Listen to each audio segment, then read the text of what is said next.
क्या आप जानते हैं फारिस के आखिरी बादशाह का अंजाम कैसे हुआ? ये वो कहानी है जो एक अजीम सल्तनत के जवाल और तारीख के बदलाव के लम्हों को बयान करती है। एक ऐसा बादशाह जो कभी एक अजीम सल्तनत का हुक्मरान था, अब तन्हा अपने महल के खाली हालों में खड़ा है और तारीख के जवाल का बोझ अपने कंधों पर महसूस कर रहा है। आखिरकार एक आम आदमी के हाथों मारा गया। ये है सासानी सल्तनत के आखिरी बादशाह यज़दगर्द सूम की हैरानकुन कहानी। सन 642 ईस्वी में बैटल ऑफ नाहवन में सासानी फौज को बदतरीन शिकस्त हुई। ये लम्हा फारिस की अजीम सल्तनत के जवाल की तरफ एक और कदम था। इस जंग के बाद फारिस की ताकत तकरीबन खत्म हो चुकी थी और अजीम सल्तनत के जवाल के आसार हर तरफ दिखाई देने लगे।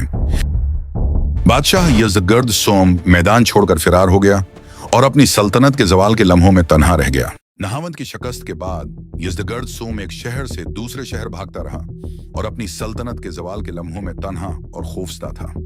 कभी री, कभी उस्फहान और कभी खरासान की तरफ यज़दगर्द सोम अपनी सल्तनत के जवाल के लम्हों में फरार होता रहा।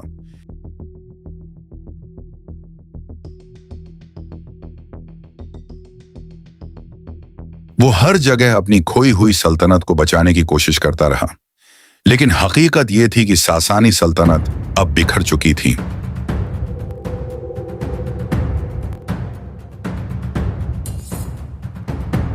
यज़दगर्द को उम्मीद थी कि वो मशरकी इलाकों में जाकर एक नई फौज जमा कर लेगा। इसी उम्मीद में वो मरो के शहर पहुंचा।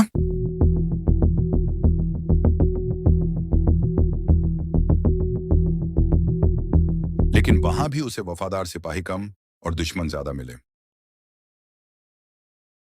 कहा जाता है कि एक रात यज़दगर्द ने एक चुक्की वाले के घर पनाह ली। वो थका हुआ था और अपनी जान बचाने के लिए छुपा हुआ था, लेकिन किस्मत को कुछ और ही मंजूर था।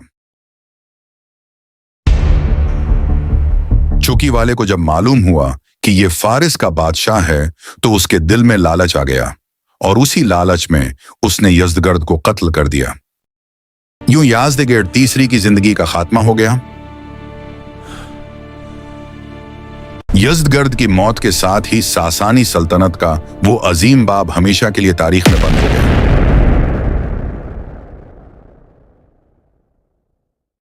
एक ऐसी अजीम सल्तनत जो 400 साल से भी ज्यादा उर्से तक पूरे मशरक़ वस्ती की सबसे बड़ी और ताकतवर कुव्वत रही थी।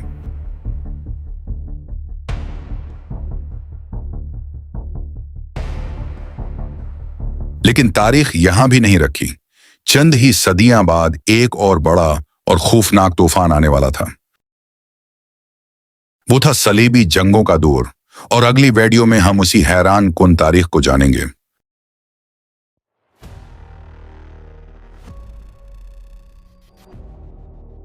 अगर आप ऐसी ही हकीकी तारीखी कहानियां देखना चाहते हैं तो चैनल को सब्सक्राइब करें और अगली किस्त का इंतजार करें।